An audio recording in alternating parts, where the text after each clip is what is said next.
المشاهدون الأكارم، أسعد الله مساءكم أينما كنتم بكل خير. من الفضائيات الإرترية نحييكم ونقدم لحضراتكم نشرة أخبار هذه الفترة، معكم فيها قاسم أحمد، ونستهلها كالعادة بأهم وأبرز العناوين. إصابة مواطن بفيروس كورونا اليوم.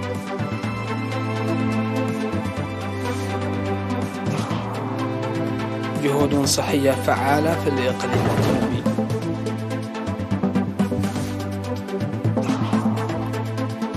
الإرتريون في ملبورن ولاس فيغاس يحتفلون بعملية فنقل. معطل 5 أشخاص في انفجارات بالعاصمة الصومالية مقديشو.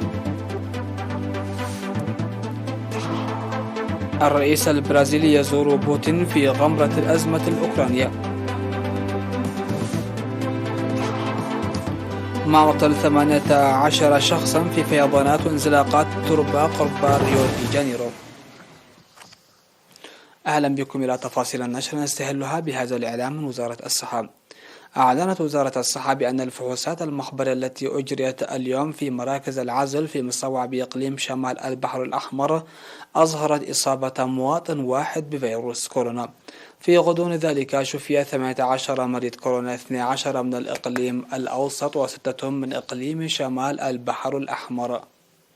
وبهذا بلغ عدد المصابين بفيروس كورونا في البلاد حتى الآن 9680، شفي منهم 9534 وتوفي 103 مريضا، فيما لا يزال 43 من المرضى يتلقون العلاج بالمستشفيات. وزارة الصحة 16 من فبراير 2022.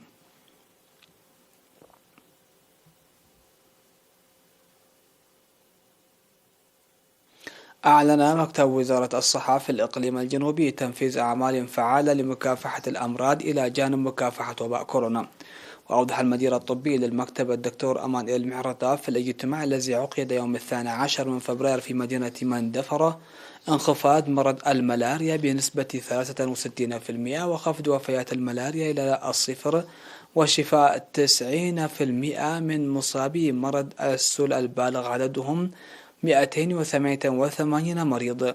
وأشار إلى تنفيذ أعمال مرضية لتطعيم الأطفال في المؤسسات الصحية وخارجها، فيما بلغت نسبة تطعيم الأطفال 93% مقارنة بالسنوات الخمسة الماضية، وارتفاع رعاية الأمومة والطفولة بنسبة 64%، وارتفاع الولادة في المؤسسات الصحية. وذكر انخفاض أمراض المياه لتوسيع نشر مشاريع مياه الشرب الصالحة في القرى والتوعية المكثفة للكادر الصحي. وأشاد حاكم الإقليم الجنوبي السيد هبتاب تصفاسيون بالأعمال المنفذة، مؤكدا على العمل لتقوية الدعم الشعبي والإداري لحل نواقص المؤسسات الصحية.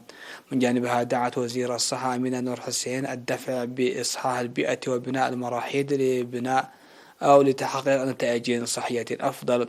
وتوجد في الإقليم الجنوبي مستشفى مرجعي 1 و4 مستشفيات و3 مستشفيات عمومية و9 مراكز صحية و41 عيادة وعيادتين لرعاية الأمومة والطفولة.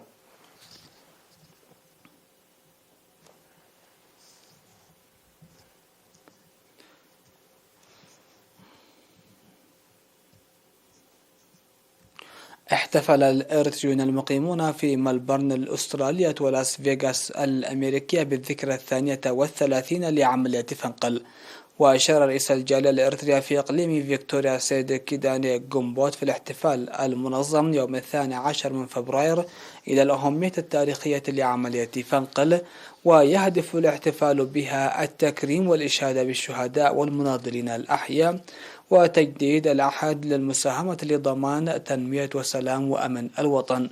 من جانبه أوضح مسؤول الشؤون الشعبية والمجتمعية في القنصلية الإرترية في أستراليا السيد ياسين عمر أن عملية فنقل التي فتحت الباب لكامل التحرير كانت نقطة تحول في النضال التحرري للشعب الإرتري، داعيا المجتمع والأسر لنقل هذا التاريخ الناصع إلى الأبناء والأجيال.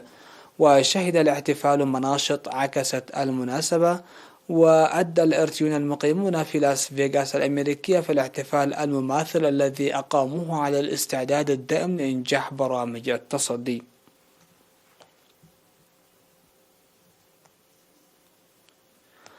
نظمت مديريات حمل مالو وحلحل وعتكرزان في إقليم عنسب انتخابات إدارات الضواحي ولجان القرى.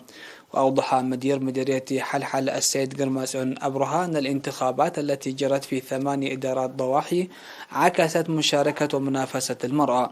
من جانبها أشادت مدير مديرية حمل مالو السيدة عائشة علي نور بالمشاركة القوية في الانتخابات في بعض إدارات الضواحي، مشيدة بالمشاركة الجيدة للمرأة في الانتخابات.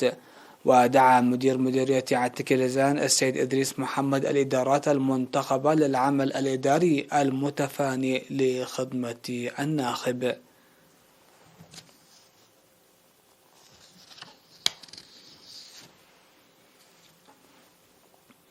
فاصل ومن ثم نعود لنوافيكم بالأنباء على الصعيد العالمي.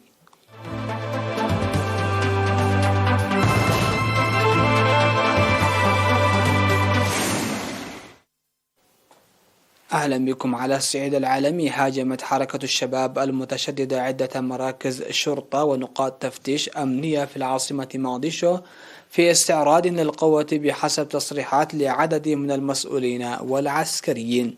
وأعلن التلفزيون الحكومي أن 5 أشخاص منهم طفلان قتلوا في هجومين، أحدهما على مركز شرطة في مديرية كحدة والثاني في حيدار السلام. وتشن حركة الشباب المرتبطة بتنظيم القاعدة التي تسعى للإطاحة بالحكومة المركزية هجمات من حين لآخر على أهداف حكومية، مثل هجوم الأسبوع الماضي على حافلة صغيرة تقل مندوبين يشاركون في اختيار نواب البرلمان. وقال المتحدث باسم حركة الشباب عبد العزيز أبو مصعب إن مقاتلين أصابوا أهدافا حكومية في 4 أحياء في العاصمة وعلى مشارفها. وأضاف أن المقاتلين اقتحموا قواعد حكومية وصادروا مركبات عسكرية وأسلحة.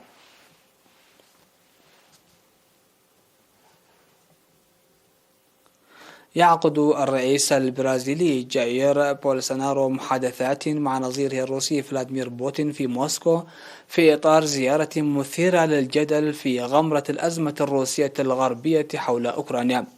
ووصل رئيس البرازيل وسيلتقي أيضا رجال أعمال، إذ تتمحور زيارته على العلاقات التجارية بحسب ما ذكرته وكالة فرانس بريس. ويرافق بولسونارو وزيرا الخارجية والدفاع البرازيليان اللذان سيلتقيان بنظيريهما الروسيين لإجراء محادثات. وأكد الكرملين أن المحادثات بين بوتين وضيفه ستتمحور حول العلاقات الثنائية ومواضيع ساخنة تندرج حاليا على جدول الأعمال العالمي. وتأتي هذه الزيارة في إطار توترات شديدة بين روسيا والدول الغربية التي تتهم موسكو بالتحضير لغزو جارتها أوكرانيا، وفي حين يلوح انفراج بسيط مع الإعلان عن بدء انسحاب من الجنود الروس المحتشدين عند الحدود الأوكرانية، والبالغ عددهم 100,000 جندي.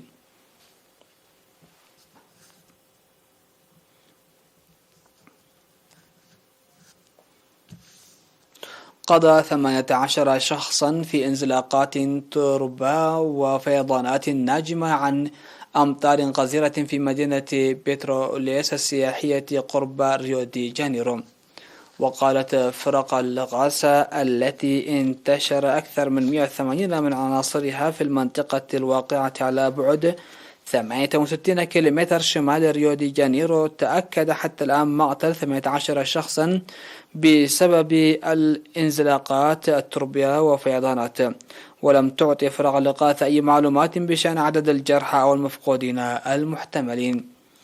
وانتشرت مشاهد في وسائل الإعلام أظهرت مساكن مدمرة بسبب انزلاقات أرضية على سفح التلال وسيارات تجرفها الفيضانات.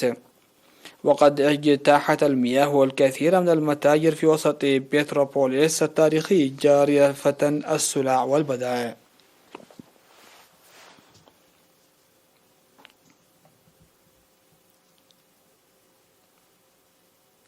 لقي 10 بحارة حتفهم، وفقد 11 آخرون بعد غرق سفينة الصيد إسبانية قبالة سواحل كندا في المحيط الأطلسي، فيما تواصل السلطات البحث عن ناجين.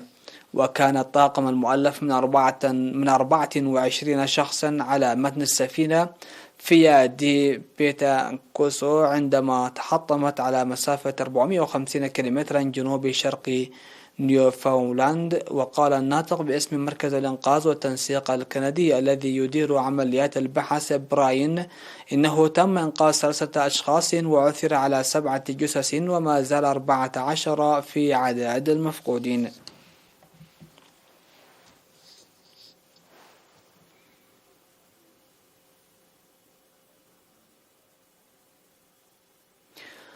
ختام النشرة هذا تذكير بأبرز العناوين. إصابة مواطن بفيروس كورونا اليوم.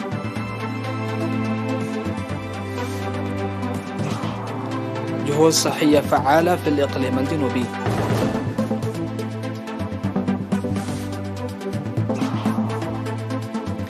الإريتريون في ملبورن ولاس فيغاس يحتفلون بعمليات فنقل.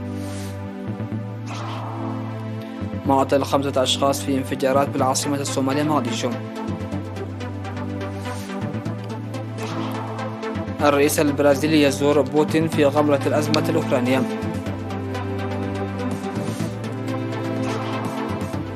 ومقتل 18 شخصا في فيضانات وانزلاقات تربة قرب ريو دي جانيرو. انتهت النشرة، إلى اللقاء.